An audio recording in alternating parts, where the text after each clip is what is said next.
and welcome to this Mirror Facebook Live on what to do right now to help bring down soaring energy bills, as these are set to reach £3,500 a year from October.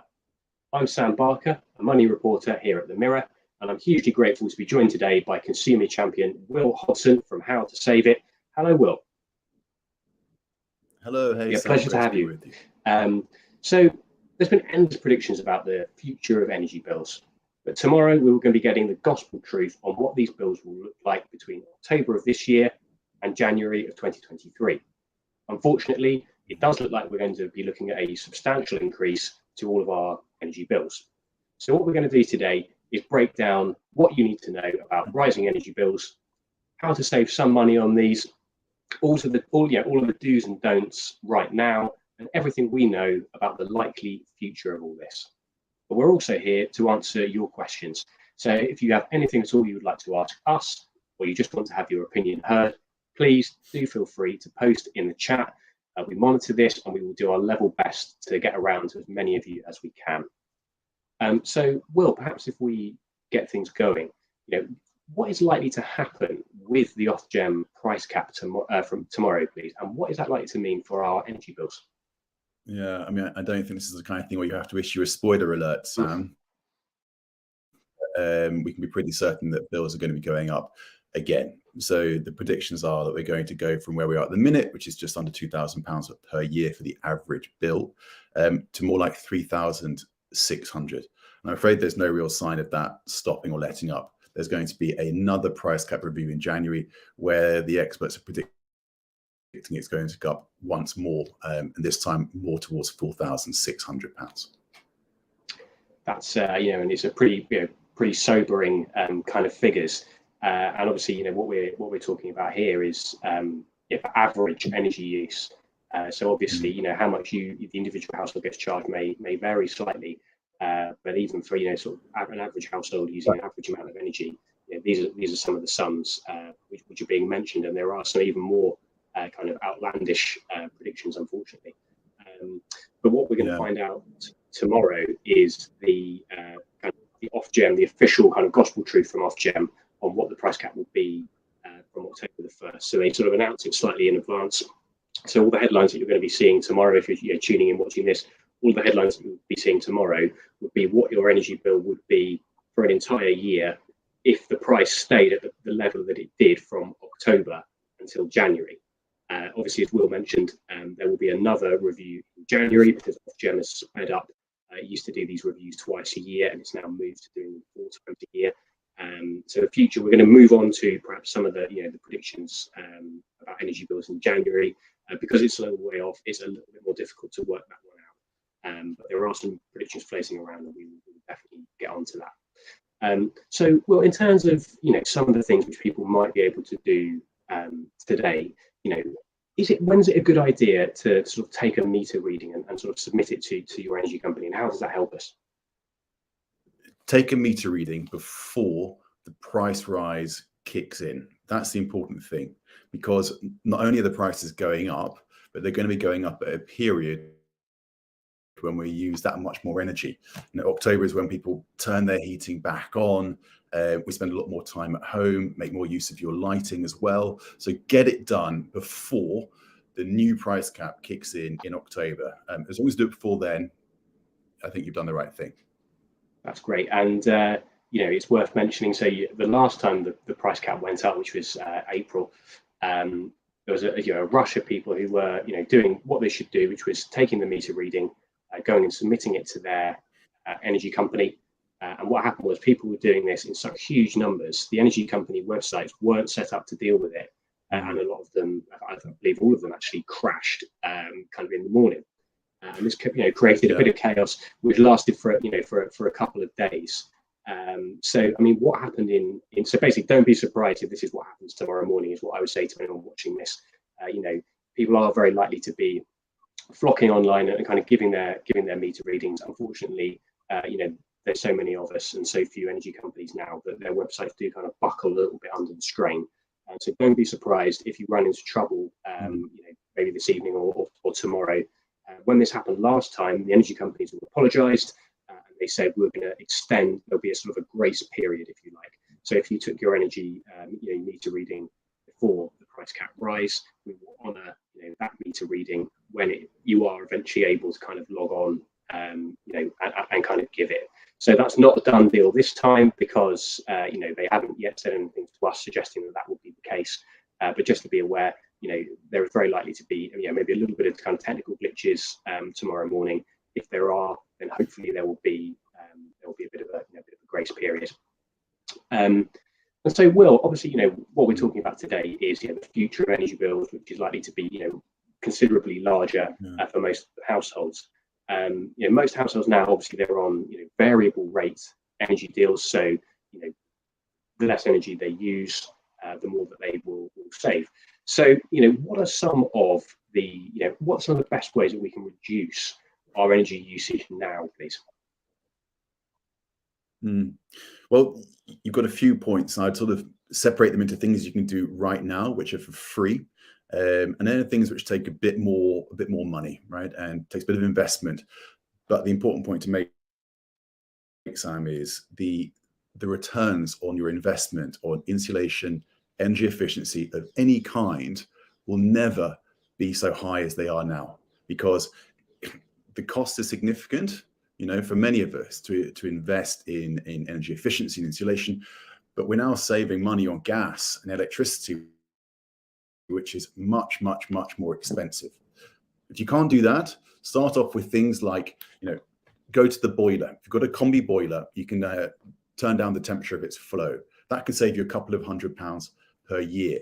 The next up is, you can actually invest, if you don't have energy efficient lighting already, that can give you significant savings, £50, £60 per year. But what I would encourage absolutely everyone to do, if you don't know where to start with this stuff, which I think is very, very natural, because let's be honest, it's not what you're talking to your friends about when you meet them up for a cup of tea or a beer. You're not talking about how you can get more energy efficiency in your house. It's not a passion subject. The place that you start is by getting your energy performance certificate, known as the EPC. And the EPC for your property is available from a government website. If it's been put on the market, been put up for rent, there has to have been an EPC produced. And the reason it's important is this: an EPC will show you the steps that you can take to make your home more energy efficient and how much money you can save by doing that. Perfect. Well, that's fantastic advice, and obviously very, very well worth doing. I just wanted to take a quick look at the comments. We've got a comment here from Brian Carr. Thank you very much, Brian. Brian says it's absolutely ridiculous. How can people afford to pay for gas and electric bills? It's just the rich getting richer once again. Brian, obviously our hearts kind of go out to you. There's an awful lot of people sharing similar sentiments at the moment. A lot of them are kind of getting in contact with us every day. I think there is this big question over how on earth people are going to be able to afford to pay for energy bills. Obviously, the rise in energy bills, it's not happening in a vacuum. We're also looking at huge price increases in the price of food, petrol, the kind of products and services. I mean, the list goes on. So the rich getting richer once again. There's also quite a common thing that happens on these Facebook Lives. A very common kind of sentiment amongst people is, these energy companies are getting really, really rich off from me. And we think that's unfair. And again, we agree with you. So interestingly, there's some news I'm going to come on to towards the end of this call on British Gas. If you're a British Gas customer, some of the money which they are making off people, they are now kind of putting back to the people that are struggling the most. We're going to get into all the everything you need to know about that kind of later on the call. Thank you very much, Brian, for commenting. As I said at the start of the call, this is kind of a Q&A. We're very much looking forward to kind of reading your comments and kind of getting back to as many of you as you can. So please do feel free to kind of comment, that we can kind of get around to that. Will, obviously, we're talking a little bit as well about how to save energy, how to bring energy bills down. What about when obviously we're kind of sitting here now, we're talking in September. What happens when the colder weather comes? Are there any sort of colder weather kind of specific points to kind of mention? People can really sort of help kind of clobber energy bills at the most expensive point of the year. Yeah, absolutely. I mean, Sam, I'm loath to go through all the details when there are fantastic guides. People like, Martin Lewis, the money saving expert, has produced a fantastic guide called Heat the Human, Not the Home, which really tells you how to kind of get these hacks which are going to keep you warm without spending too much money. But a very, very popular and I think important tip and recommendation is just turning your thermostat down by 1 or 2 degrees, and that can cut your heating bill by 10% over a year. So we are where we are, I'm afraid, Sam, and it's bizarre. As a consumer champion who has spent his career talking about switching to get the best deal, now you're talking about people saying that keep a layer of wool on, wear a jumper, stuff like that, because we have to go to the absolute basics. The truth is, there's not that much which is in our control about this stuff. So we have to do what we can, where we can. So apart from the stuff like the thermostat, apart from the stuff like the heating, I would probably preempt some of what you might find on your EPC. There are things like excluding drafts. Britain has got the oldest housing stock in Europe. And I think we can be rightly proud of having built homes that were made to last, but those homes are drafty. It can be actually very, very cheap to have someone come around to your house, look at where you're losing heat through windows, through doors, and seal them up. And that can save you money over a very, very short time period. But also, it's going to make your house feel that much cozier. It's not just financial, it's about how you feel. Absolutely. And I think something that Will said there is really, really important to hammer home, which is that when it comes to saving money on energy bills, as Will said, there's only so much that's within our control. And I think it really comes down to a lot of individual small things which you can do, which add up to a big thing. And that's really all we can do is, with the tools that are available to us, how do we bring down our energy bills? We've heard some fantastic examples already from Will, and we're going to be talking about some other kind of money saving help throughout this call.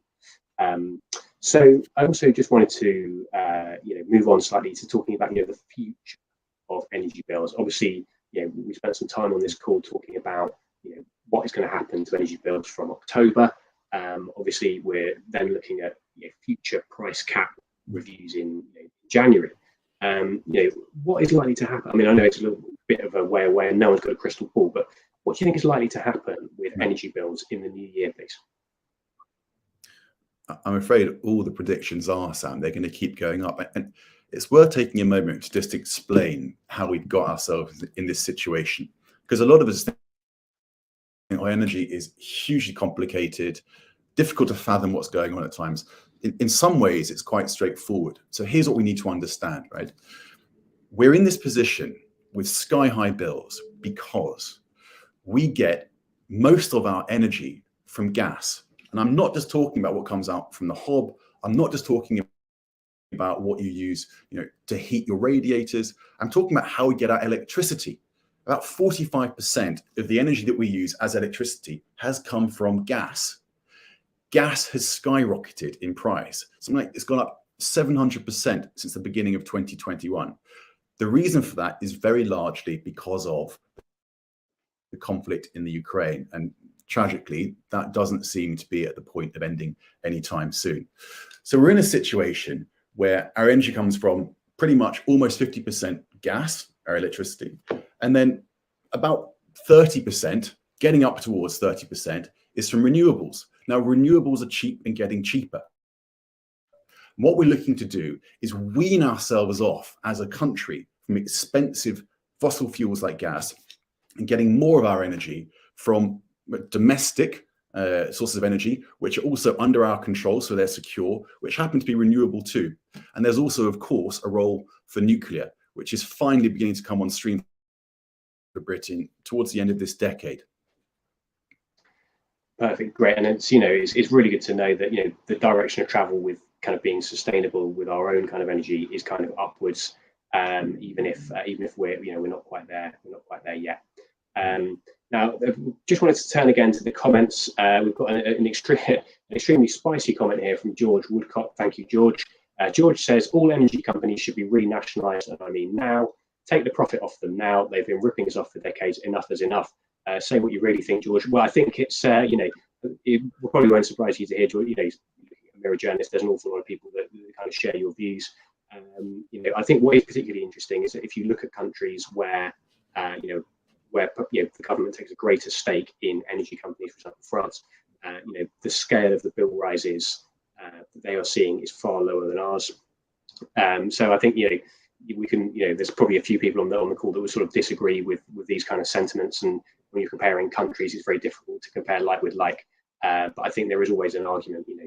There are advantages to the consumer with the government taking a strong stake in utilities, and you would probably expect me to say that. Yeah, thank you very much. You don't mind me? Sorry, Will. Yeah.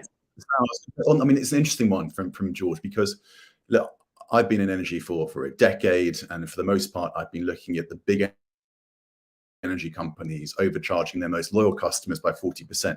So I absolutely understand what George is saying. I feel it in my bones when there's injustice in the way that energy retailers behave. However, the situation we're in now is slightly different. The profits, gigantic, eye-watering profits of billions of pounds per year, are not being made by the retailers.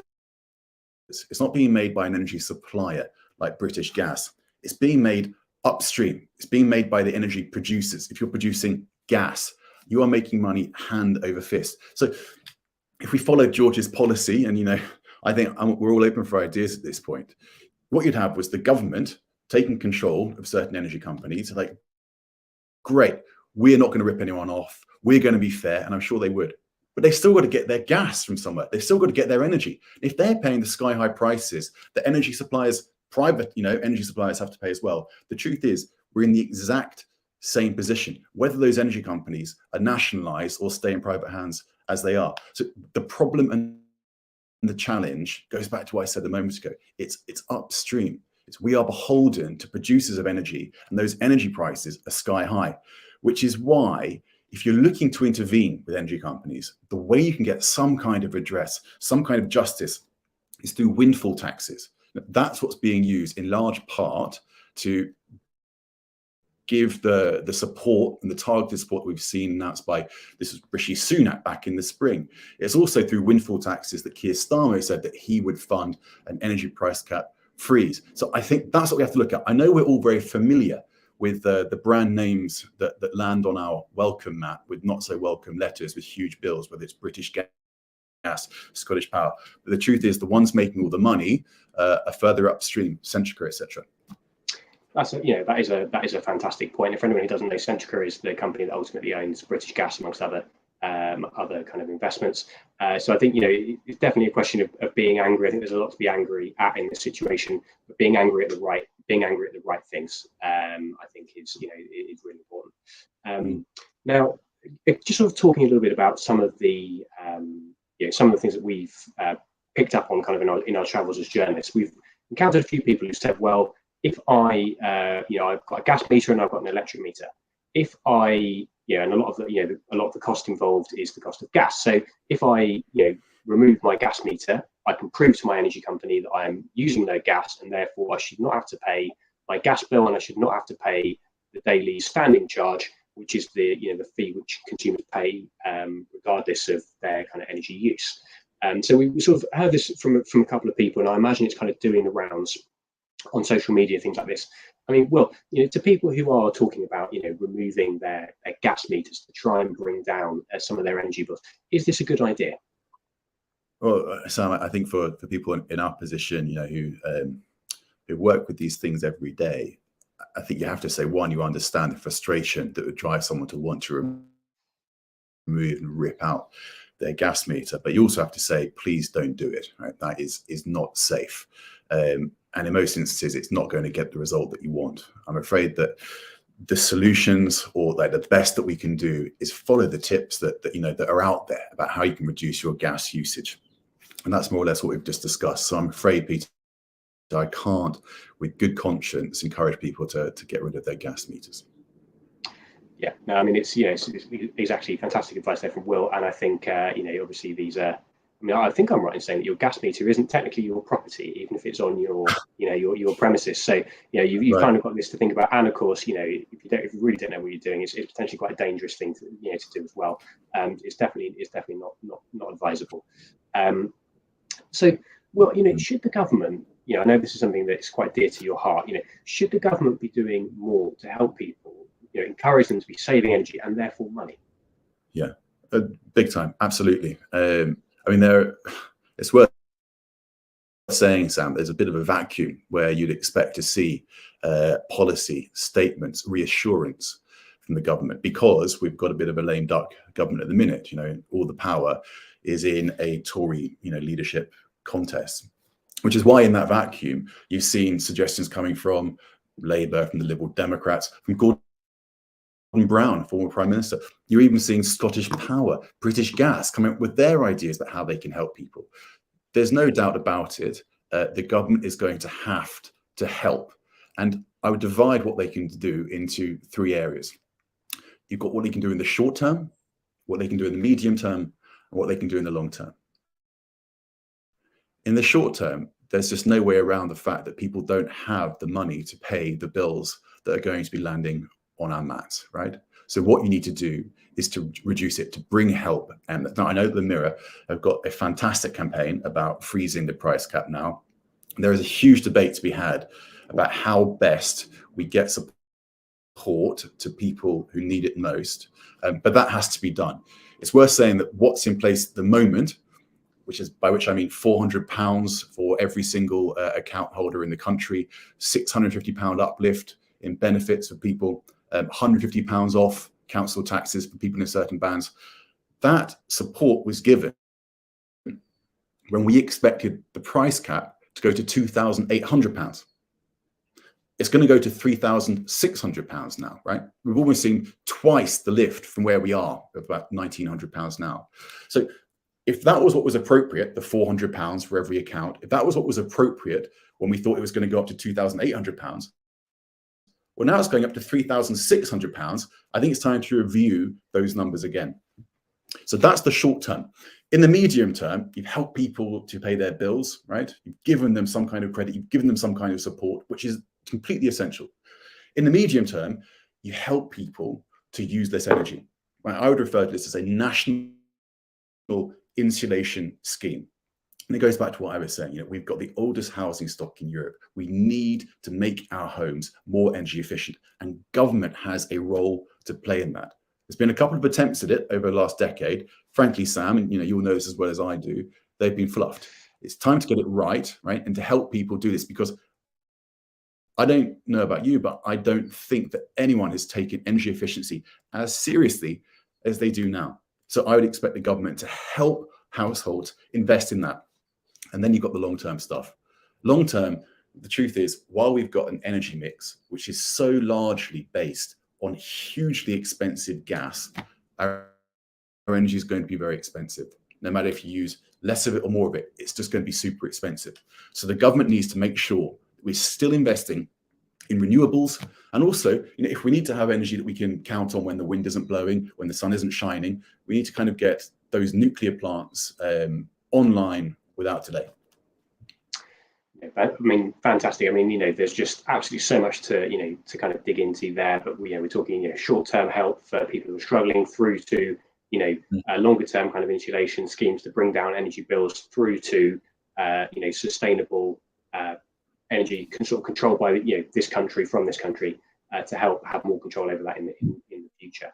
And I think that and groups like Insulate Britain. I mean, many of us could probably say perhaps they don't always go about things in the right way, but I think you can't argue with the core of their message, which is as you said earlier, it's actually surprised me to know that British houses are the oldest in Europe. I actually was unaware of that.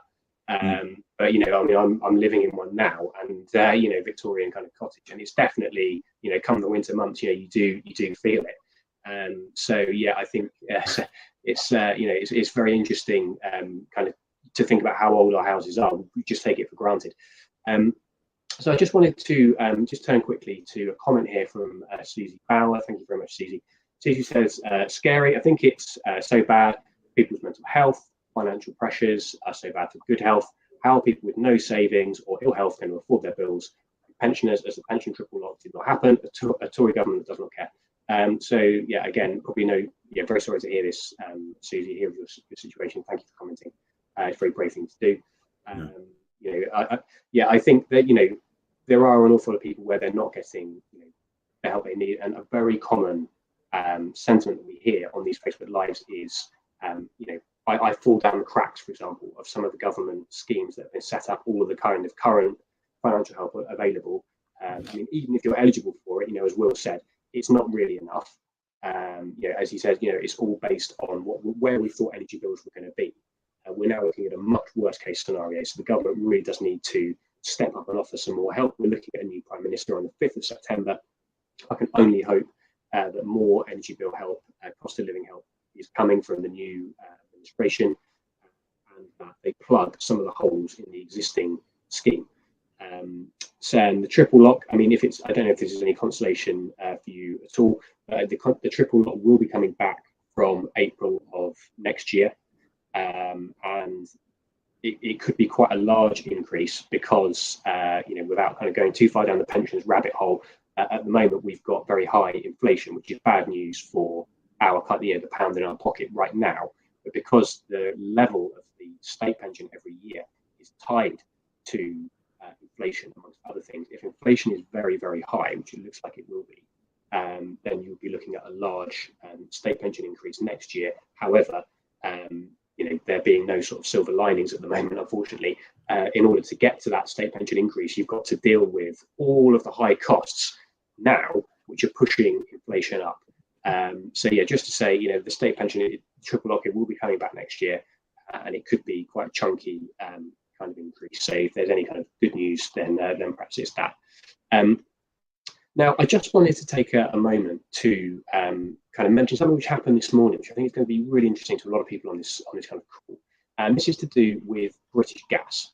So British Gas have announced that they will be ploughing sort of 10% of ploughing 10% of their profits into a fund which will help its customers with their energy bills. So this is slightly confusing. British Gas has actually got two help funds.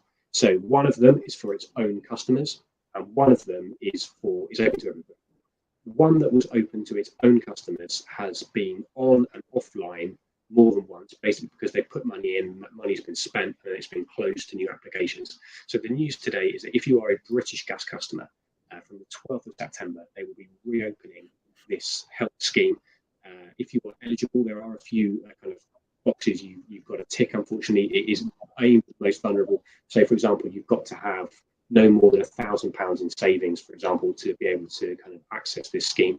But there will be grants available from £250 to £750 to help households with the cost of living.